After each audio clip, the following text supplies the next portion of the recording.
Hello, testing. It's weird hearing your own voice. Hi, I'm Mike Sarlo. I'm the Vice President of eDiscovery for Haystack ID. Today we're going to be talking a little bit about mobile device forensics, mobile phones. I'm a forensic examiner.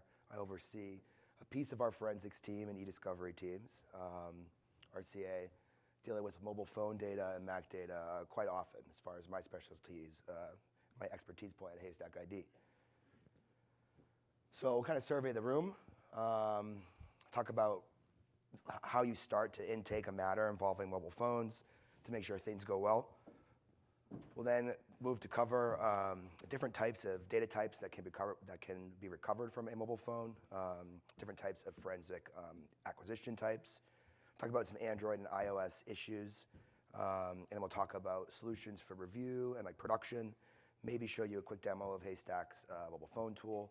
Maybe I'd spare you from a case study, and then we'll take questions. So at any point, feel free to stop me, and we'll go from there. So first off, I always like to get a sense of who we're talking to and what the experience level is. How many in the room have dealt with mobile phones in a matter? So basically everybody. So if you ask this question, a year ago or a couple years ago, you'd probably see a lot less hands. So, I've talked about this topic for a couple years now, and many different types of conferences, things like that. We knew it was going to become more common, right? So I think maybe perhaps a few years ago, the lawyers, the corporate legal departments wanted to keep the mobile phones out. I think for most of the matters we see, probably about 50% of the time we're dealing with mobile phones and like tablets. And when we're talking today, you should be thinking about tablets and mobile devices in the same vein. How many people here are from a law firm? Okay, corporate legal departments, IT people, forensic guys, any forensic guys? Okay, so just, please don't try to trip me up too much, okay? All right, so the next discovery frontier.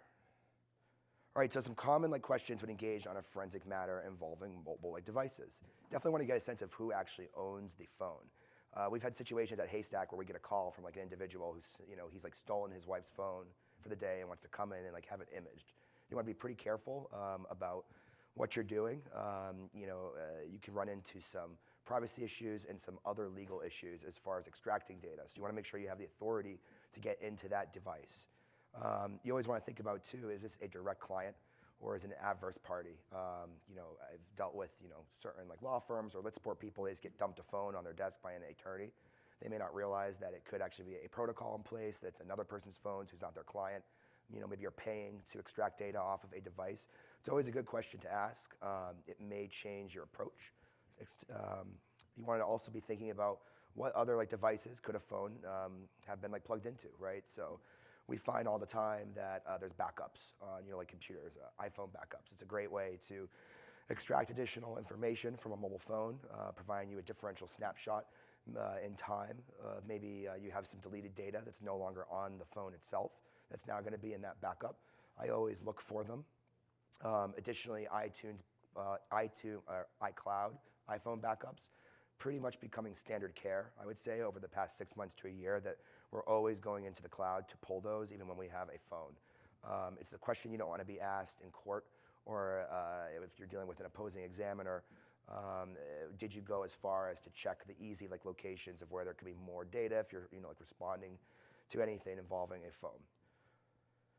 Certainly, is the scope of review, is it certain content, right? So you might be targeting certain data. You might know what you're looking for. 99% of the time in civil litigations, we're looking for chats, SMS, MMS messages, iChats, Fiber, all of the communications on a phone. Big thing to really think about, right? You get a mobile phone in your hands. If it's off, leave it off. It's real common, right?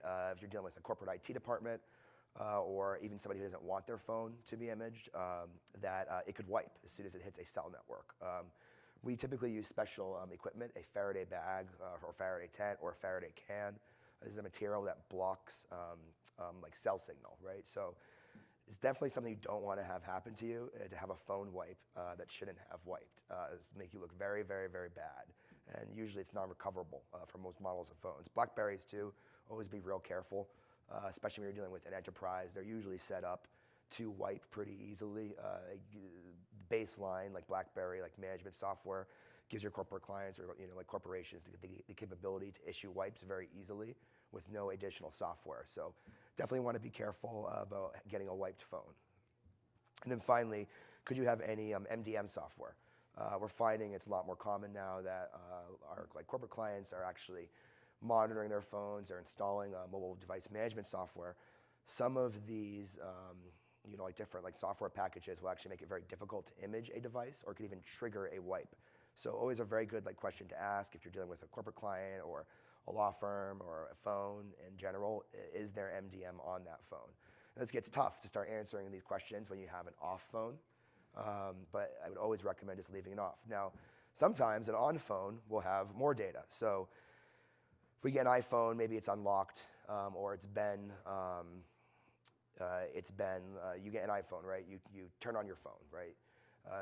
You don't get notifications that give you content on your phone until you actually go ahead and put your PIN code in for the first time. So, like law enforcement, they'll typically try to keep a device on if you get it in an on state. If you have a suspect, somebody like that, you're dealing with more of a criminal case and you receive a locked phone, you certainly want to keep it on. So this means powering it with a battery charger, like a portable charger or something like that if you're picking up in the field, putting it into a Faraday bag, getting it back into a lab. Sometimes you're going to get more data from that extraction if you're able to image it before you turn back off that phone. So tracking devices and users, there's a few different things you want to think of. So when we're tracking, different types of laptops, right? Or we're tracking hard drives, we're looking at serial numbers, make, model, all that stuff. Similar here, we always want to track the make and model of a cell phone, but we also want to get some additional information. The International Mobile Subscriber Identity number, IMSI, this is the unique subscriber identity. So whose phone is it at an account level? IMEI is the International Mobile Equipment Identifier. What this number does is basically it's a unique number that every cell phone has. It's the hard serial code. Additionally, you can have an ICCID number for SIMs. This is going to actually be the serial number of the SIM card. Probably don't need to go as far as the ICCID number for certain types of civil litigation, but if it's highly adversarial, if you're dealing with a regulator, it's a good idea to be tracking all this stuff. So just some easy questions that you should ask prior to starting a forensic process. Somebody comes to you, they have a phone, what do I do with it? The easy questions are, what is the make? It's an Apple. What's the model? It's an iPhone 5. What's the carrier? Carrier is very important to know, more so for Android devices. It's really common that different carriers will install certain bloatware. You could be dealing with slight differences in operating system of the same phone model from carrier to carrier. From the forensic imaging perspective, sometimes your extraction types and the way that we pull data off the phone could change. And then does a mobile device require a PIN code or something else? So everybody has a PIN code pretty much on their phone. Getting that ahead of time can be nice, but for security reasons, sometimes it makes sense just to get it on site. So just getting people ready for all this stuff and basically having them have to give over their information to somebody is a pretty good idea at the outset of a matter, just to make sure that everybody knows what's going to happen. So there's a lot of data on a cell phone, right? We have emails, which are very hard to get at, and usually mobile phones aren't a good repository for emails as far as pulling evidence off of them for e-discovery purposes. We have iChats, the usual iPhone chat bubble that you see, Skype, WhatsApp, Viber, location data. There's a lot of location data on a phone, Wi-Fi data, application usage history, install history, activity, social media, call logs, all this stuff, right? Spotlight search, also a great place to find some data sometimes. You can delete a text message for older phones, you'll find it still appears in the Spotlight bank. Same thing for older Mac computers, they'll still be indexed there. Very interesting thing, Wi-Fi data or can also be a great location tracker. There's a website called Wiggle, which will track Wi-Fi routers around the country. We've seen cases where we've been able to actually track the connections of somebody as they're walking down the street. They walk past a router. Your phone's always looking for Wi-Fi, even if you're not trying to connect to it. Those connections are logged by a MAC address. So every router or networking piece of equipment typically has a unique like MAC address that's associated like with it. This website indexes all of these.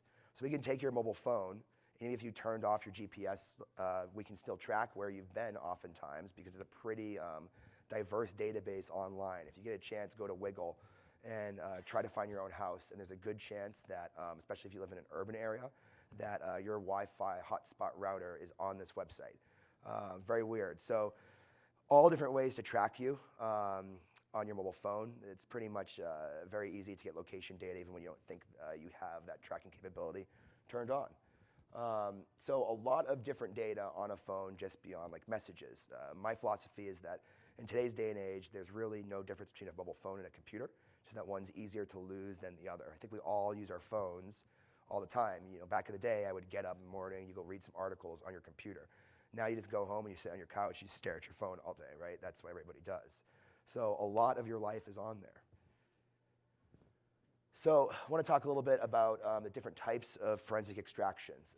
You know, you've heard like different stories about being unable to get data from iPhones. You know, this San Bernardino, a great case on that. You know, everybody knows about that story. But typically speaking, you're dealing with 3 different types of extractions when dealing with mobile phones. So in the digital like forensics world, we commonly refer to, for like computers, we refer to a physical image of a device, like a whole hard drive. It's the raw zeros and ones. Typically speaking, when you know, we're doing any type of like collection exercise out in the field, we always want to get that physical image. Why? It allows us to recover deleted data. We can look into the file system. We can see a lot more file activity at the file table like level, but really it's all about recovering deleted items at that point. Similar to in the mobile phone world, the physical extraction is going to do the same thing. It's going to get you the raw zeros and ones on the memory of that. You're typically not going to get that anymore. Mobile devices have become a lot more locked down in this day and age, so to speak. You're getting encryption on everything, even on Androids. Androids weren't that great at it, where iPhones were already kind of fully encrypted up to a certain level. Now Androids have become a lot more encrypted. With Androids, you actually have the capability to do a full disk encryption on boot, which is kind of like entering in a BIOS level PIN code. So then you have another PIN code. So we're dealing with this type of encryption all the time. It's very rare you're going to get a physical image of a phone at all. So in the digital like forensic world for computers, we typically talk about logical extraction, which would usually be like a pick and choose, right? Getting some raw files off a computer. You're not typically getting that file system. This is where it kind of deviates now. We know that a physical extraction is similar to a physical extraction on a computer and a phone, but a logical extraction in a computer versus a phone is much different. A logical extraction with a phone is typically going to use built-in APIs. You know, it's pretty much the same like commands and code that you use when you do an iTunes backup. What you're getting is actually the way that the operating system logically interprets files for you to view. So these algorithms are going to display data a certain way. So basically what's on the phone is what you're going to get, but there's certain data you may not get. Emails, different types of like health data, you know, for your like, you know, your Apple Watch. They're stored at different layers. So typically speaking, for logical extraction, you're going to get SMS-like messages, MMS messages, chats if they're available, contacts, call logs, any type of media, some files you save down, and app data. And it's a mixed bag. You probably won't get nearly as much as you would with a file system. So file system extraction is what you're going for most of the time in the field. It's usually the best mix. Changed a little bit now. Sometimes we do what's called an advanced logical extraction for newer iPhones, and this changes all the time.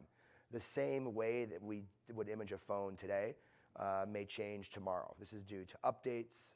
It's due to a variety of factors. Sometimes the software on the phone updates, but sometimes we update our own imaging software. Typically speaking, we're using Celebrite, but we're also finding now we have to use other tools. So you know, using another like mobile device imaging tool like Oxygen and Celebrite, it's very common they will like produce like different like results. So it's a good idea to have your vendors do a double extraction and to merge those and dedupe them if possible. It's a lot of work, right? It's how far do you need to go as well, because with anything in forensics, you can just keep digging and digging and digging. But at a certain point, there's a certain standard of care, I think, which you want to really have thinking about like proportionality. How far do you need to go? Doing this can take a while, doing another image and another image and another image. When we're out in the field and we're just using one tool, we're typically just doing a logical and a file system. We take both of those and they're extracted and deduped. So we try to get two different extraction types. And sometimes there's no rhyme or reason to this. We've seen the same model phone, make and model, that would like produce certain messages that are in a logical extraction that aren't in a file system, and some in a file system that aren't in a logical extraction. So jumping ahead to what a file system extraction is, it's a combination of your logical extraction using those built-in APIs to pull data out of a phone, plus getting the actual file system itself. Not the zeros and ones, but data that would be stored on a phone if you looked at it in like your,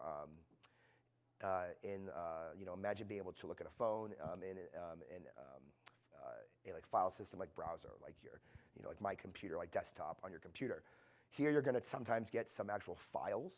You'll get deleted data and you'll get hidden files. So most data in a mobile phone is stored in a database, right? So on computers, we typically have all of our data stored in files, except for emails.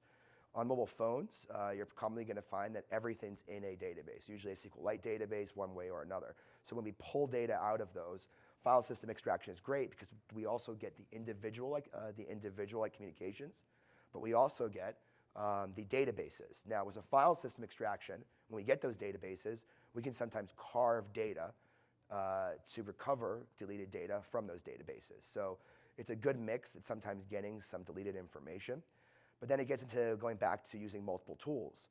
Celebrite will try to recover some data automatically. It does an okay job of recovering like deleted data. There's several different tools that will take a mobile phone extraction and process and pull data out. So just because your forensic vendor gave you a report, it's definitely not the be-all, end-all. There's always a way to go deeper. From an automated perspective with different tools that are just designed to analyze an image.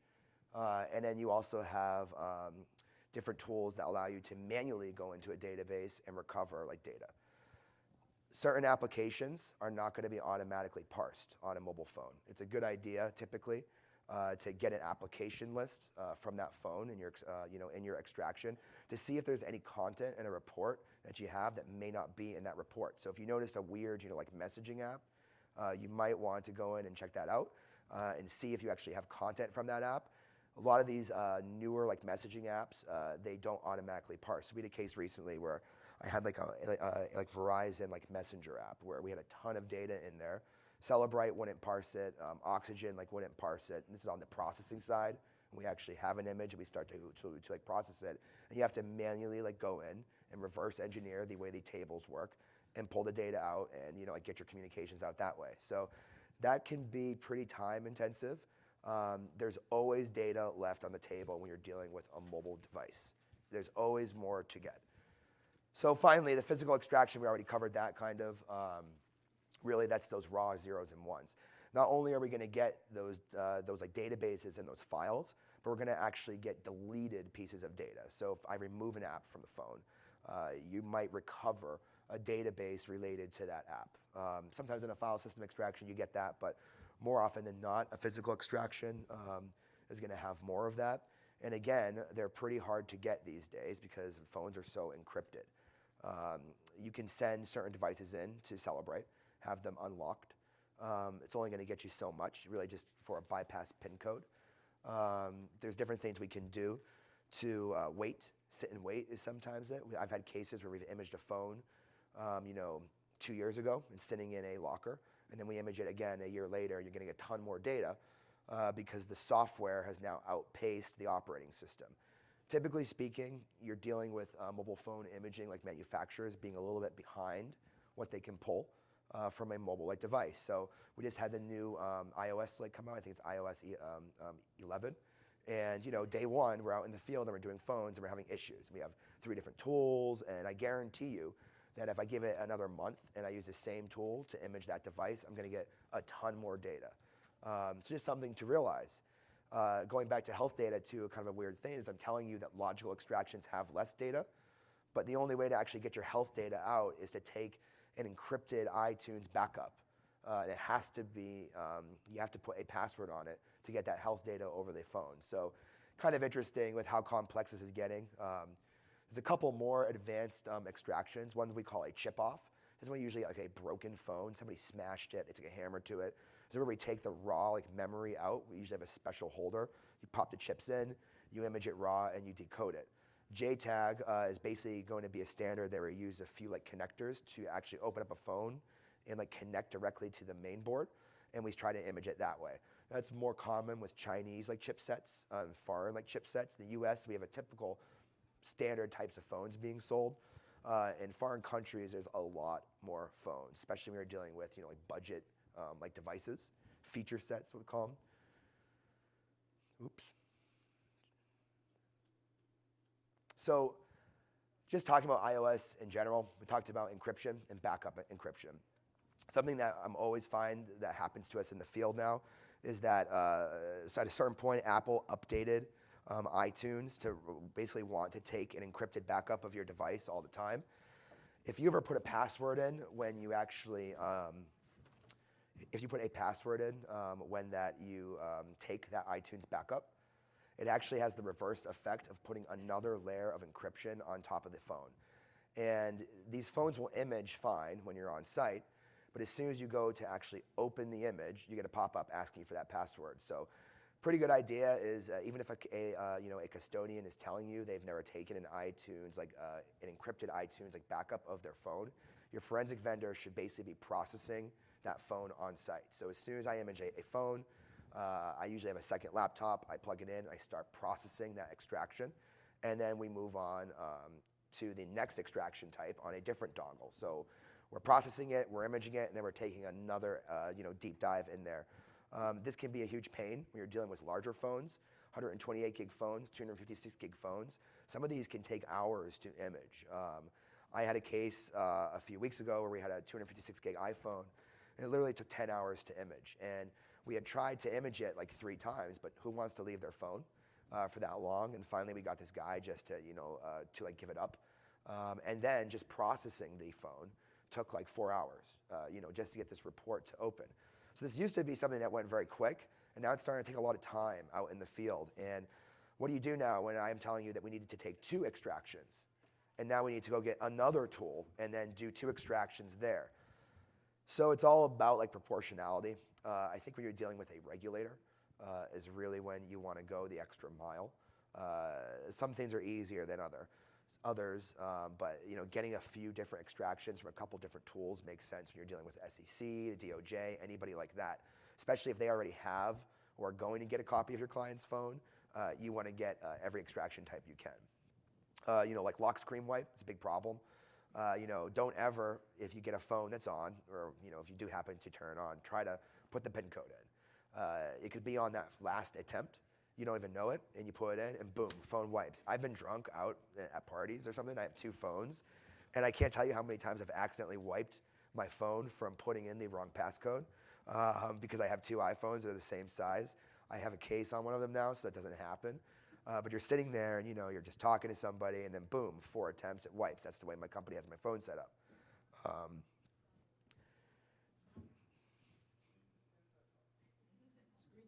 Yeah, I just wiped the screen, see? That's what I do. The frequency of OS updates, this can cause big problems too. So, we're, going to image a phone, you're talking to us, we get a lot of information about it, and that day on site, a new update comes out, overnight to iOS, and the custodian will go and update their phone. Usually if I'm dealing with somebody, we have a matter, now I tell people to ask them not to update their phones. So if I have a case where I'm being engaged on, to image some phones or anything, and we're going to not go on site for 2 weeks, at that point I usually ask them to tell the custodian not to update their phone. It can kind of be a good fail-safe to prevent issues. With iPhones, you have a lot of cloud evidence. It's pretty standard care to go up to the iCloud now, which usually is your iTunes username and password, but also old Apple accounts can have a dedicated iCloud, username and password. So you typically want to ask both. And then we have tools that will pull down basically a backup of the phone. It's not an iTunes backup, but there's data that's stored there. And then we deduplicate that against an image we extract. Now for certain civil cases, this can be a good workflow. If you have somebody who's remote, and you know exactly what you're pulling off. So somebody says, I have 5, like text messages. We know what those are. We just want to, to like preserve them and get some evidence off in a format we can use. I'd say now it's becoming more common where we'll be like, okay, because we know exactly what you're looking for and you're a plaintiff here and you know it exists, sometimes you can have a custodian, turn on, iCloud like backup on their phone. We log into the iCloud. We use some tools, usually Alcomsoft, to pull it down. And then that is processed like a normal iTunes like backup. And a great way to get additional information and a very lush like repository when you're dealing with a user who's had an iPhone for 5 years, right? And you're looking for data across time, or maybe did they like delete something? And it's very common to find data in these backups. Additionally, with iChat now, you get a cross-device like replication. So I start like messaging somebody in my company via iChat.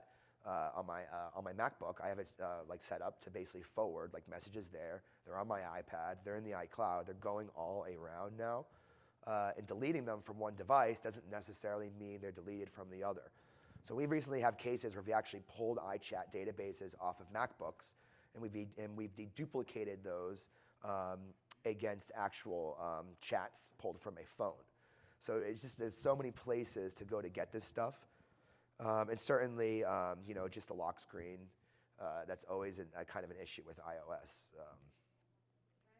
Deduplication though, is that based on hashes? So Just like a near dupe, like text? yes, so not like a near dupe. That's a great question, and I think that it's lost track. So not like a near dupe. So when we're dealing with files, right? We can talk to dedupe in general with like computer like forensics now, right? So PDFs, Word docs, any raw file on your computer that's deduped based on the raw content of the file. It's pretty common, and a lot of people don't know this, but file names, they don't change the MD5 hash value, right? So you may have a file that has a file name that's important to your case that could dedupe against something else, right? So you should always be aware that file names and metadata doesn't affect dedupe. So if I have one file that's the exact same that's created this date, and I have another one that's created, it's a copy of it 2 years later, these will dedupe out. If I have one file called, this is a hot document, and that same copy of that file that's called, like this is privilege, they will dedupe out. So always be aware that file names, in particular for e-discovery, sometimes you want to run a search for certain types of priv or hot or key issues across even deduplicated like documents in the dedupe population. Now, for emails, the way that we dedupe emails in e-discovery is we add up, to, from, CC, BCC, oftentimes attachment names or attachment content, depending on what processing tool you're using in body text. Likewise, an email doesn't exist until we actually pull it out of a database, just like SMS, like messages, right? Everything's stored in a database, being on a server. You pull it on a PST, you save it, or if it's stored on your computer. So the reason why we use metadata values for deduplication is so that we can avoid the differences in pulling those files out and creating them at different points in times, EMLs, MSGs, they still dedupe. So for messages, it's the same thing. We're summing up the body, we're summing up dates, we're summing up all the recipients, and we're generating a hash value at that point. So we talked about iTunes backups. They offer a wealth of knowledge. You can get a lot out of there. Users sometimes will not be aware that they have those. I've seen very common if I'm doing a case where we have like a departed employee, somebody has left a company, we'll get their hard drive from their computer, and we have that iTunes like backup sitting there. Should be very careful to be looking for these backups. If you're ever dealing with a regulator and you're being asked to hand over a physical image of a device for your client, an actual like forensic image, you could have an entire mobile phone sitting on there. So there could be a whole set of bleed that you're basically not aware is on that device. Go ahead. Yeah, and this is the type of stuff that just changes all the time, right? We hear this stuff in the field. You're talking to people. I mean, health data is sometimes not that useful. It's not that useful for e-discovery. Could be for certain things more in the criminal world. E-discovery in general, we're dealing with the same like forensic issues. Like in the criminal world, It's a lot more interesting. You're using a lot more of this data. Usually, like digital like forensics in the e-discovery world is somebody, stole some files. What flash drive? Did they like plug in? It's the same questions over and over again on the civil side. On the criminal side, you're getting a lot more advanced. You're doing a lot more things to, usually like track people, see where they were. So Androids, a little bit more open, right? There's 10,000 plus Android phone makes and models on the market in the world. How many iPhones do we have? You can probably, fit them in a bucket, so to speak. So there's so many different makes and models of devices, and although mobile phone software is pretty powerful, they don't support everything. So it's really important with Android to know what you're dealing with. I love to be able to get the OS version. It's usually something you're just not going to get. You're going to figure it out when you're out there. For an off phone, we can sometimes, guesstimate. If you ask a custodian, when was the last time you used his phone? Hey, it was 2 years ago. We know maybe they're using a version of Android that was, came out around this time or an upgrade at this time. Did you have a question? Okay. Something else to be aware of is, you're dealing with SIM cards, like very often and not. There's information on SIM cards. I would always recommend if you have a SIM in a phone, your forensic vendor pulls that out and images that SIM. If you're a police officer, you're going to image that SIM card every time. For some reason, it doesn't happen often in the e-discovery world, but there can be certain types of message data there.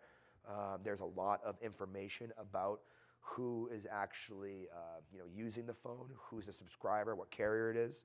And then in Europe, it's very common to have phones that have multiple SIM cards. So if I'm super luxe and living in Amsterdam and traveling here and there, you're switching your SIM and your carrier, network all the time. Some people will have phones that have, up to 3 SIM cards I've even seen. And that's when things get real hairy, because now you have multiple numbers coming in to a phone, and you're trying to figure out who's who, and it can get pretty crazy. So be aware of that type of stuff if you're dealing with European phone data. Androids are very easy to root. This means you can go in and change the raw operating system content. You can start to wipe things. You can do little changes to hide things, and a forensic examiner may not know.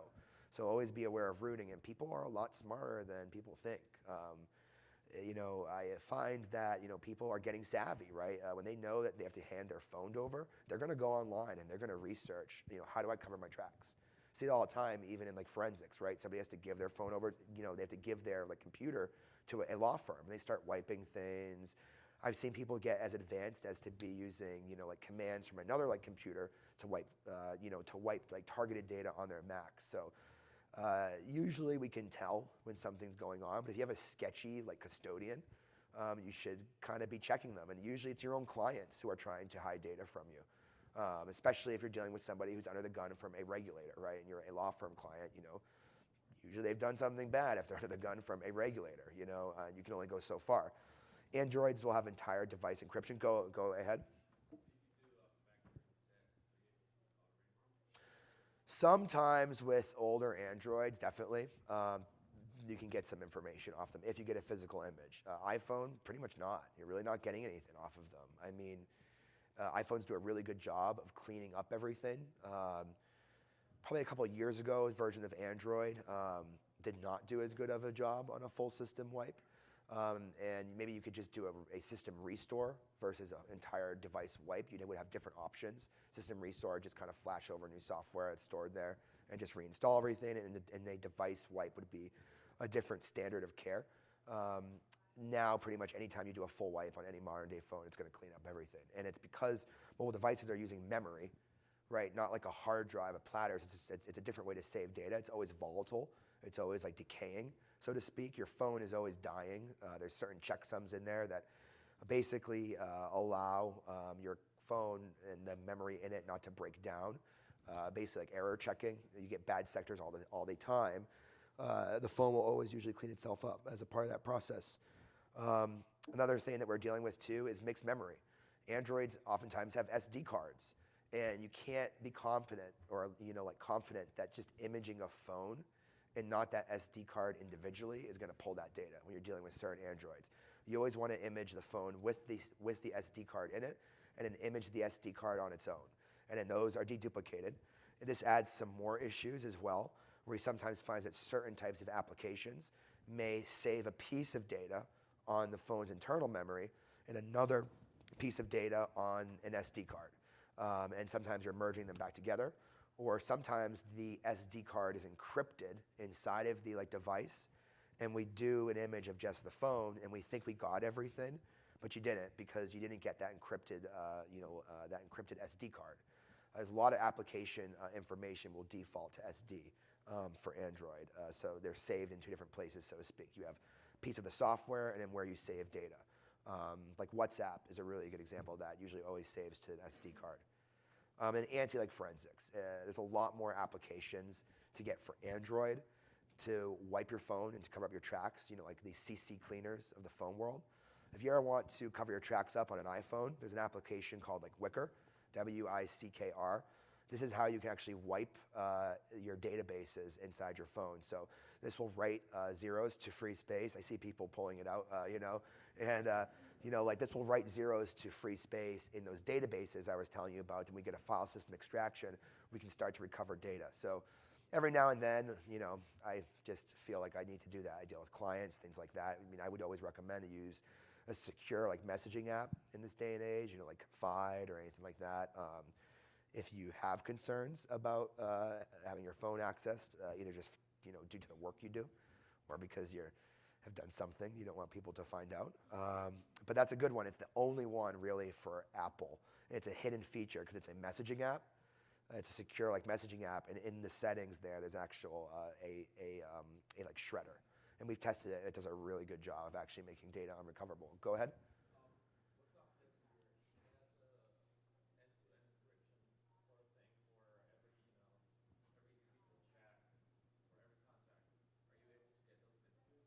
It's a mixed bag.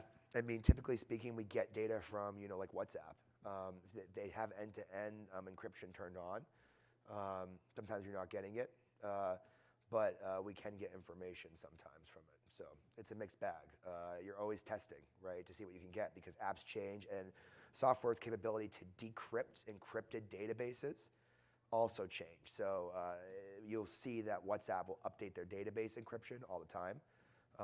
And then mobile phone, manufacturers like Celebrite and like Oxygen are updating their algorithms to break into those databases. They usually do a pretty good job from that perspective. So kind of when I was talking about forensics, we're now kind of entered into the world where people are very concerned about their privacy. And we have actually certain phones. Here's a black phone too. Which is basically a customized Android operating system that's designed to be secure and encrypted end-to-end. So the device is secure, all the messaging apps are secured, and the carrier service is fully secure and encrypted. So this is a phone that's made by the guys from Silent Circle. These are the same people who invented PGP. So we're seeing now this being even harder to get data off of phones. When you're dealing with something like this, you're not getting anything from it, right? It's designed to cover your tracks. All right, so challenges with reviewing forensics extraction. So have any of you ever looked at a Celebrate extraction or mobile phone extraction report? Okay, so they're pretty messy. I won't show one then because I have a few saved here. If anyone wants to see one, I can send you one. But they're really messy. You have data in a bunch of tabs. You might have chats in one tab, which is basically going to be your iChats or things like Viber or custom messaging apps. We're talking about Celebrate. You have MMS in another tab. You have SMS messages in another tab. So imagine I'm a iPhone user. I message somebody for the first time. My phone doesn't know that they don't have an iPhone. It stores that first sent out in my iChat database, and it switches protocol over to SMS. And then it saves now your responses and the rest of the conversation there.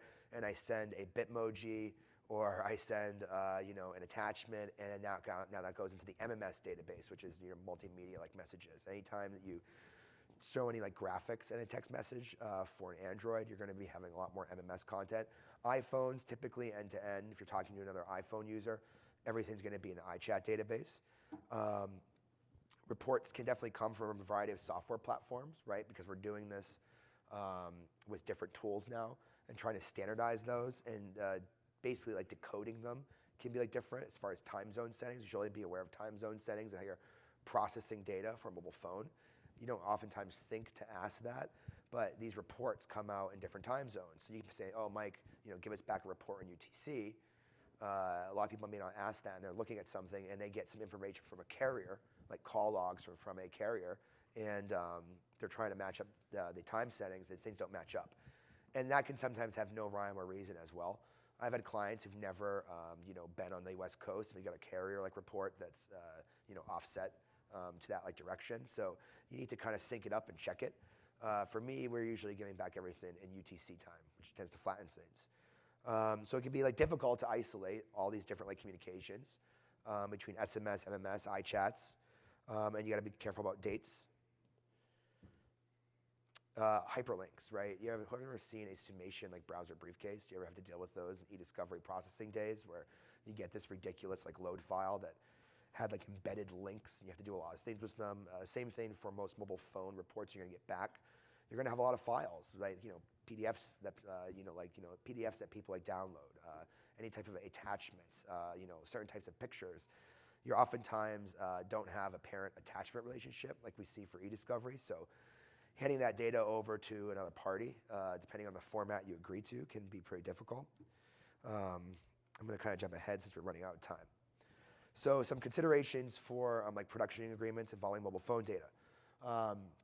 I always think it's a really good idea to think about mobile phones kind of like a filing cabinet, right? Because certain ways of phrasing things when you're basically trying to construct a production agreement can get you into trouble if you have a savvy opposing party. So rather than asking for certain all of your text messages, it's a good idea to phrase it give us all communications. Same thing for databases. You want to kind of phrase it more broadly around the content you're looking for.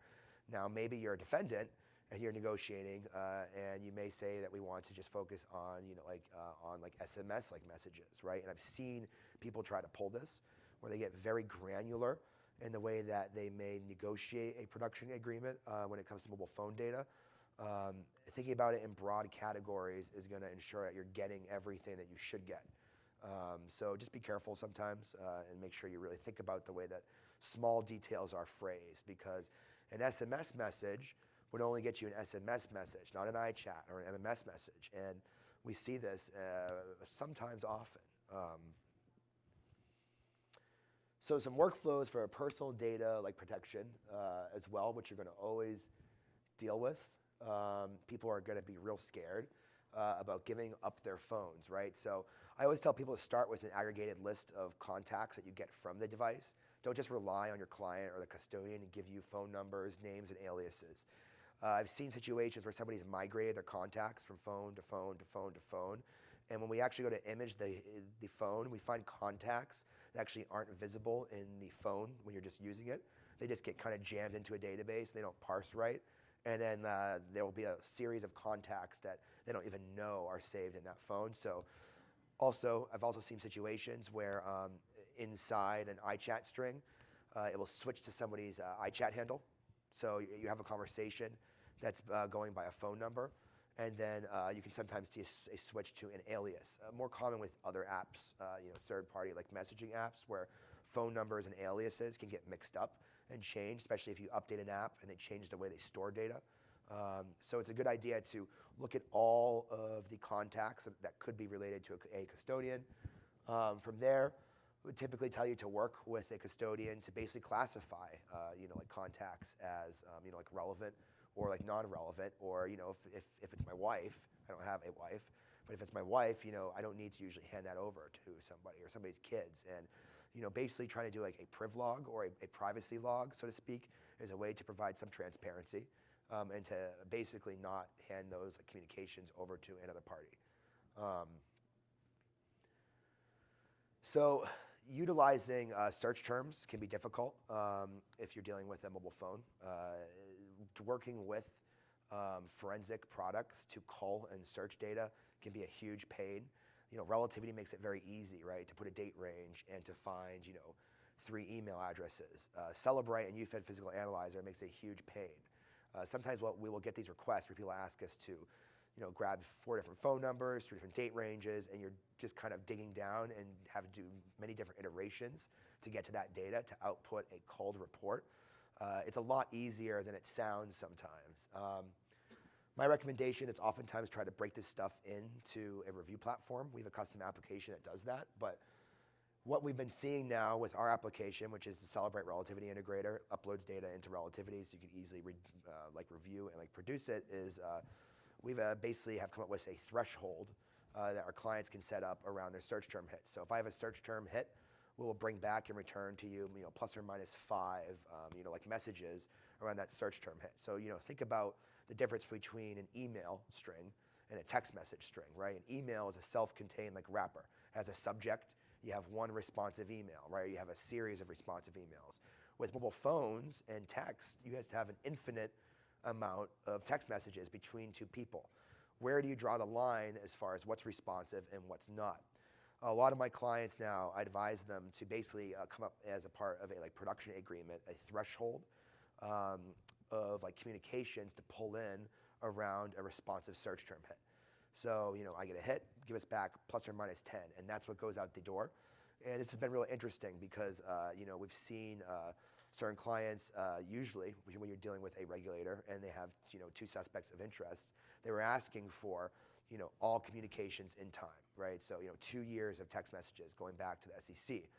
Utilizing this workflow, we've seen them actually, we have seen them agree to allow our clients to utilize a threshold. So something to advise your clients on and your attorneys or corporate legal department. It's a way to reduce bleed and just to filter out unresponsive noise. You just never know what's on there for 2 years of time between 2 individuals that could be constructed and something that could damage your case. So why not only just hand over the most responsive information, so to speak. So typically really great workflow. Basically, Celebrate also has what's called a UFED reader. I get a lot of attorneys going in this, and then getting data back out of it is really not that easy. So it just really will get people upset oftentimes because they'll spend time in this and then think they can do an easy export, and it's not that easy. It doesn't really look the way they want. So I usually hide this from my clients and just put them in Excels. Always go for an Excel if you're dealing with e-discovery. A PDF report is just ridiculous.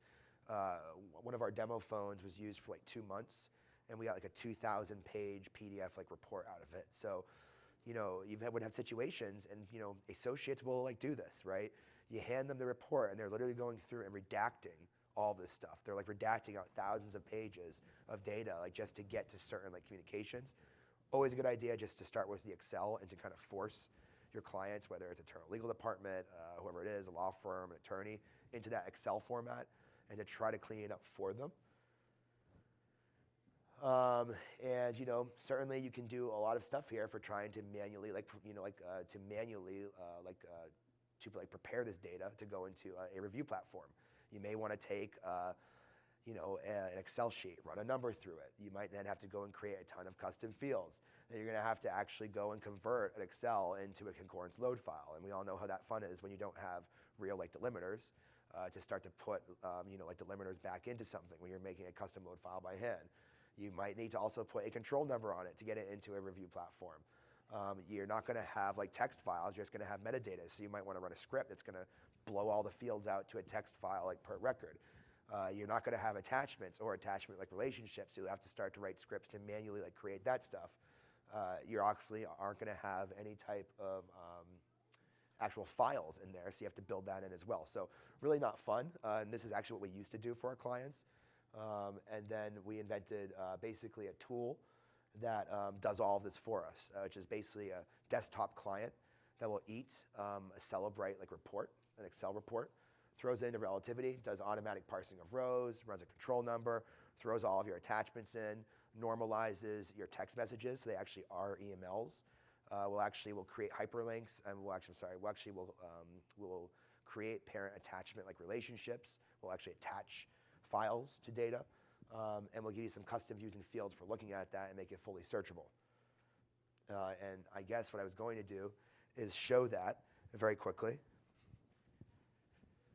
So have any of you seen Haystack ID's Celebrate Integrator? I think some of you have, right? Okay, so we'll show it really quick.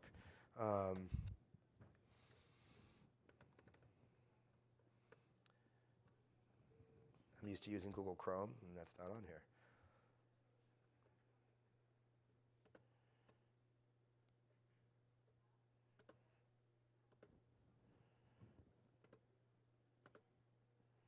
We don't have Wi-Fi, maybe?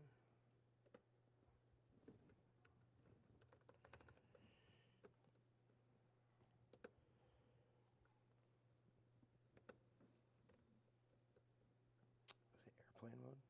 Here we go, sorry. That didn't make sense for a minute. I was getting confused. Does anybody know what the network here is for Relativity Fest? Maybe we don't have it. Hilton Chicago meeting. Got it. Okay. Fest 17. All caps. Got it. This is going to go real quick.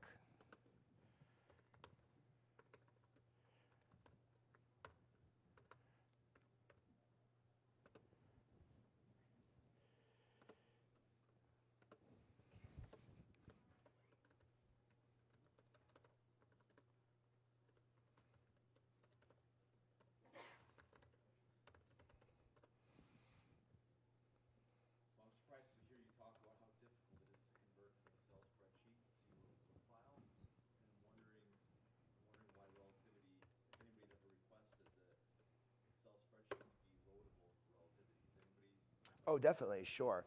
What you get, do that or not? it's a pain because you have so many fields and randomness in fields, right? And you also get weird characters that sometimes come out in emojis versus Unicode versus non-Unicode that then make it very difficult to sometimes wrap certain types of delimiters around them, or to get attachments, right, and all that stuff in it. So, I mean, certainly, just turning an Excel into a tab, like delimited file, and then throwing some like concurrence, like delimiters in it is doable. But some of these mobile phone extractions have like 400 fields in them. So that could be a huge pain in the butt. So you're now seeing Haystack ID's Relativity, and I actually will log in to show. Oh, great. Sorry about that. Thank you.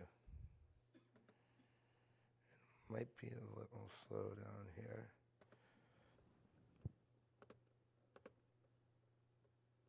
Actually, you know what we'll do? I actually did something else that will make this a little bit easier.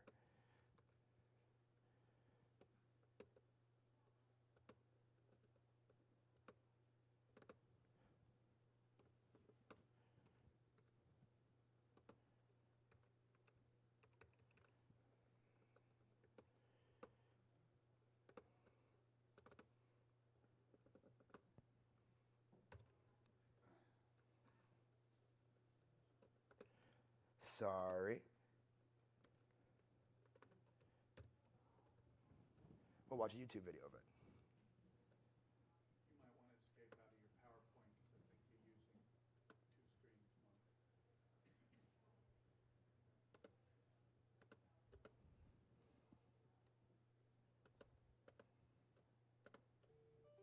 two screens. Alrighty, okay. Sorry about that. Slight delay here. Okay.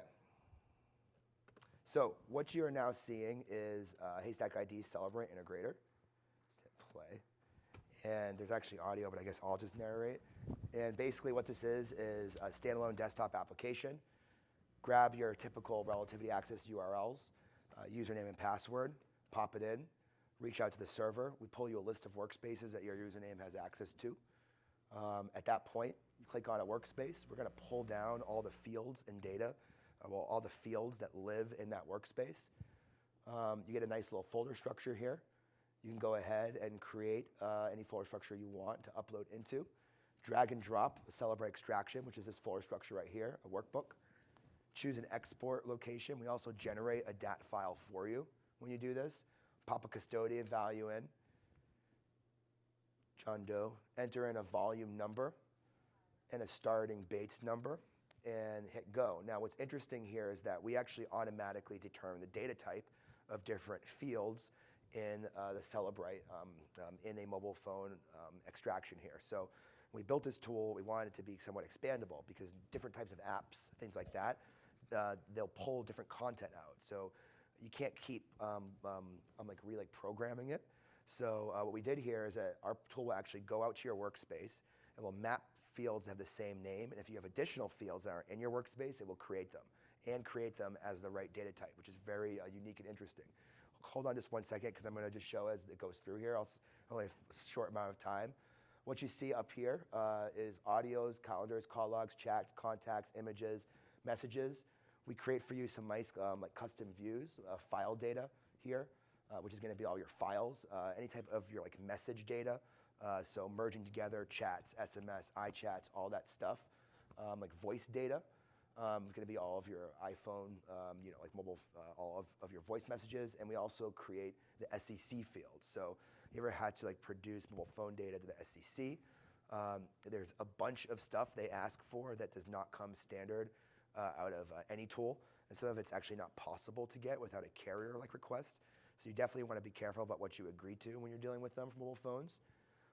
Here, we're jumping into an email or an EML of a text message.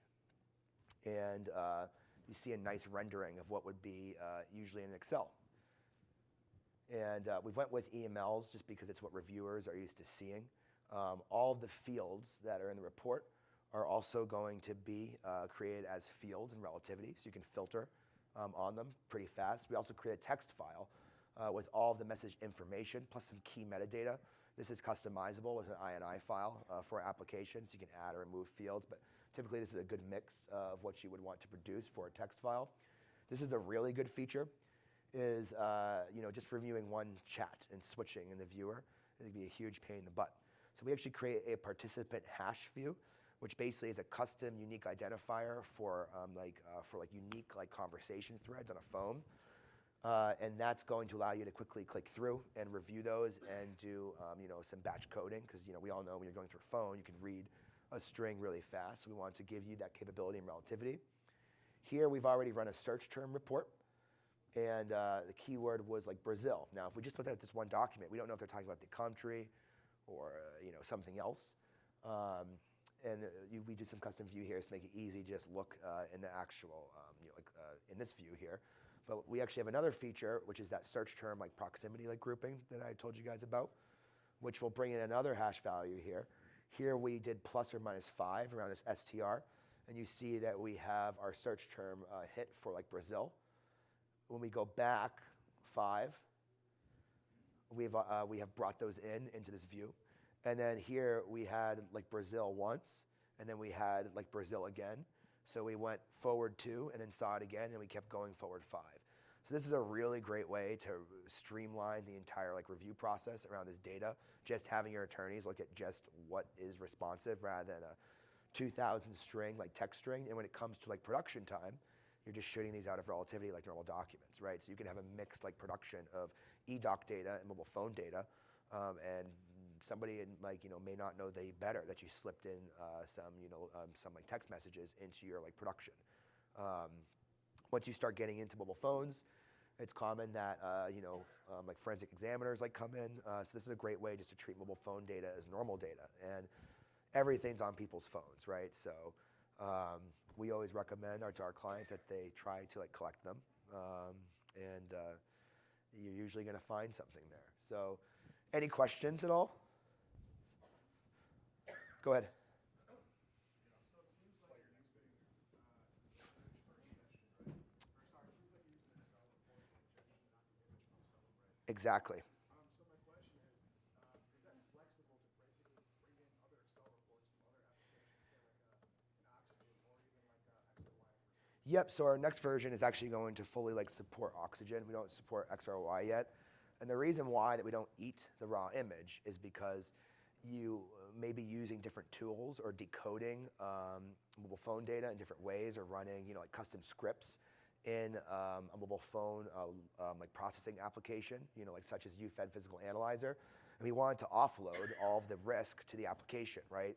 In the digital like forensics world, the most used applications are the ones that are accepted in court, right? So there's a standard of care there. So what's great about our tool is it isn't doing the parsing of your data that's being done by the forensic application.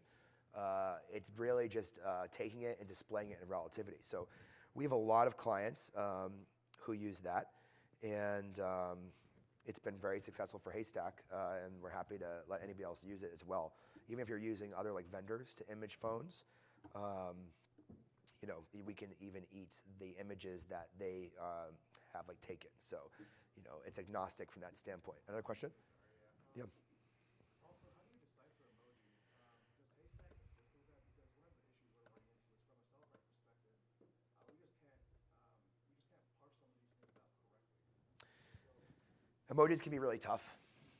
You get some if you looked at that, right? There was a little smiley face there.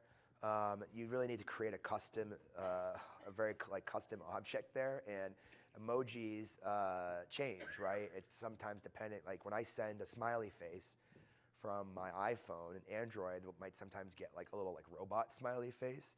So you're oftentimes pulling code tables for those and having to kind of manually link those up based on the application they're coming from, or based on the phone they're coming from, if your case is really emoji heavy.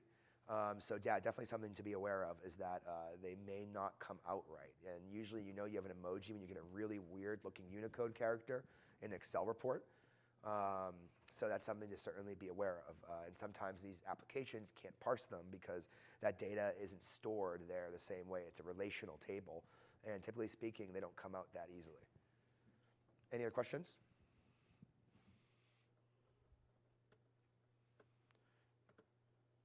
Like a really well-refined list of Hey Siri questions that you can ask a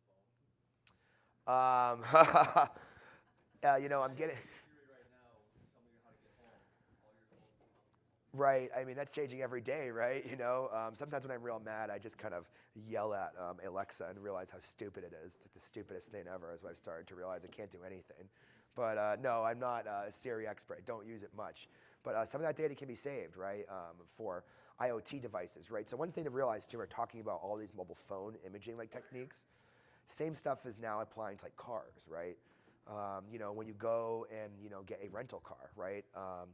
You'll notice that sometimes if you sync your Bluetooth, right, it just immediately sucks all your contacts, all of your contacts and all your information in, right? So always go in there when you you can sometimes delete this information out.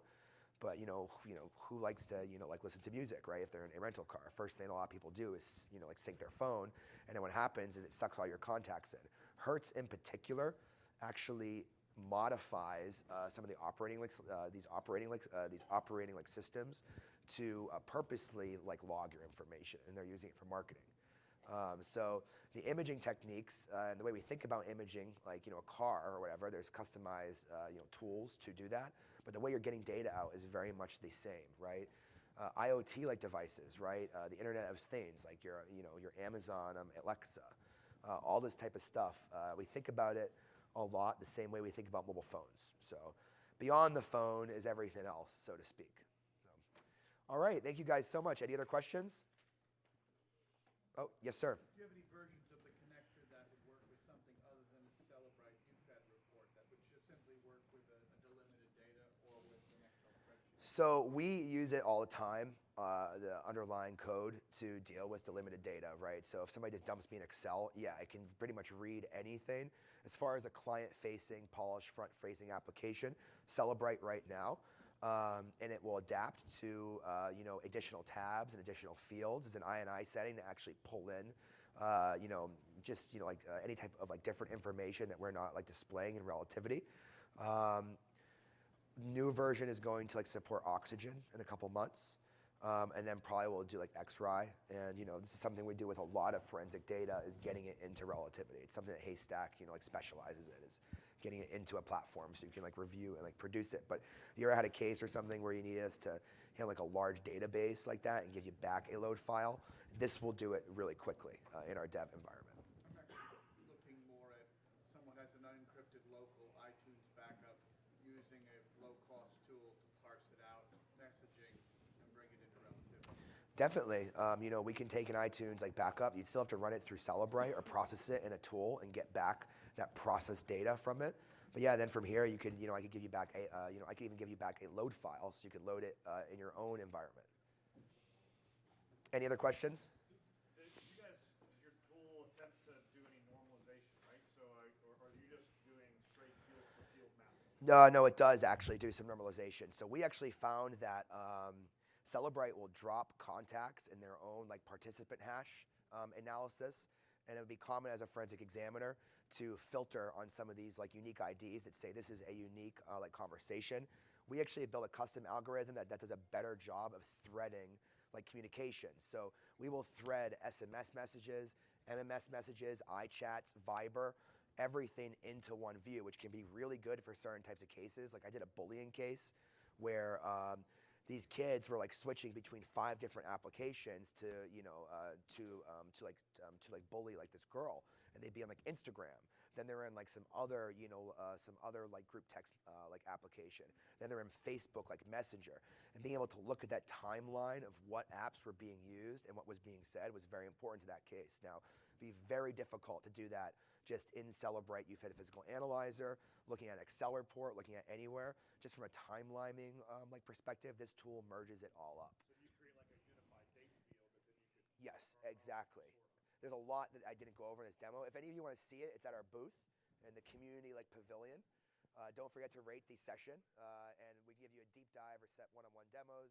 You ever need to contact us, it's forensics@haystackid.com.